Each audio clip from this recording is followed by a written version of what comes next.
So no volumes in the morning. Basically, didn't really do anything till this happened. Tried to buy this here with a small stop loss, didn't work. Bought some puts, didn't really like the candle structures, so exited that also. Uh, then went for a buy. This was actually a very good buy. The problem was this whole resistance here 130.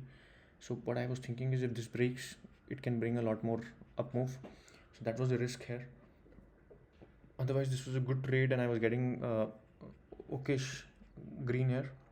But that wasn't really expecting this, and the one candle goes and makes 200 point down move and then comes back.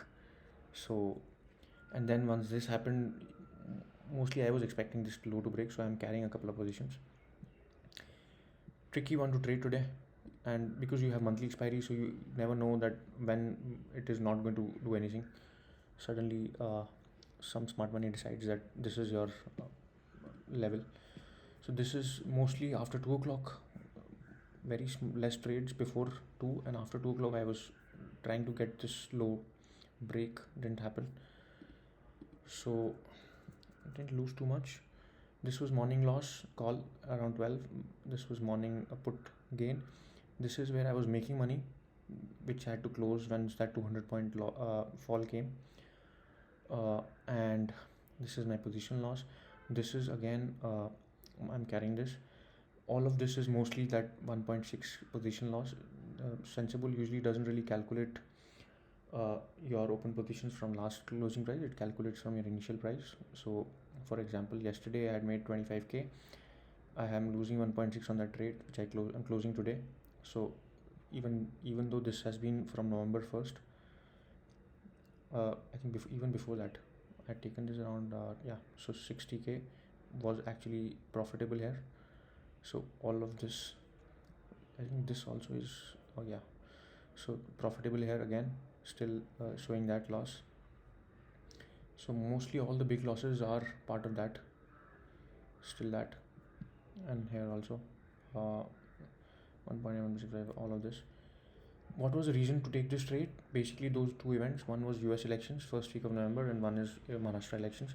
During both elections it came around 24 400 300, but wasn't able to break 500 600. I think that was your resistance. If that had broken, this was a 25k plus target. And because of the other news which came in around that time, uh, that probably most could be the reason. So I don't regret taking it. The only thing is I could have lowered the lot size here and taken a couple of lots just to test the theory. Thank you. Nifty में बिल्कुल volumes नहीं थे सुबह. अब ये structure बनने के बाद प्रॉब्लम यह है कि स्ट्रक्चर बहुत अच्छा है, वॉल्यूम्स है, लेकिन 10 बजे के वॉल्यूम्स को मैं यूजुअली ट्रस्ट करता नहीं हूँ. मेरे एक्सपीरियंस में मोस्टली आराम से निकल जाते हैं. ये हाई भी बना सकता था अब इसके बाद. तो 10 बजे के पहले के वॉल्यूम ज़्यादा इंपॉर्टेंट रहते हैं. और इस केस में इसलिए मैंने यहाँ पे बाय करने के लिए देखा, नहीं हुआ, स्टॉप लॉस बहुत छोटा था. फिर मैंने पुट्स लिए, तो भी अगर आप देखें तो बहुत ख़राब कैंडल्स हैं और वो भी चला नहीं, लेकिन मैं ग्रीन में क्लोज़ किया उसको. उसके बाद मैंने जब बाई किया यहाँ पर वापस 2 बजे के आसपास, इसमें ऑलमोस्ट मुझे 100 पॉइंट्स मिल रहे थे इस बाई पे. पर ये मैं एक्सपेक्ट नहीं कर रहा था.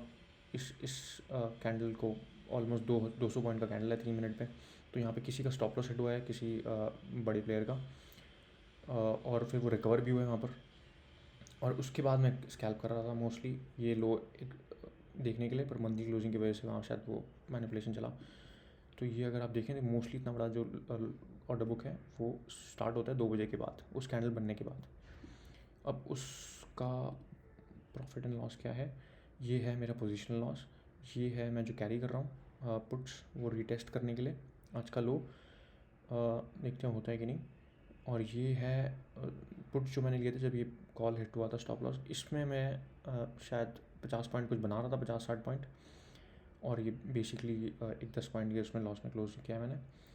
और ये जितने भी ये जो लॉसेस चल रहे हैं बड़े बड़े, ये एक्चुअली अगर आप देखें, आप जाके इस हिस्ट्री को चेक कर सकते हैं, ये सब इसी का लॉस है. सेंसिबल में यूजुअली लास्ट क्लोजिंग प्राइस से कैलकुलेट नहीं होता, जब से आपने ख़रीदा है तब से कैलकुलेट होता है. तो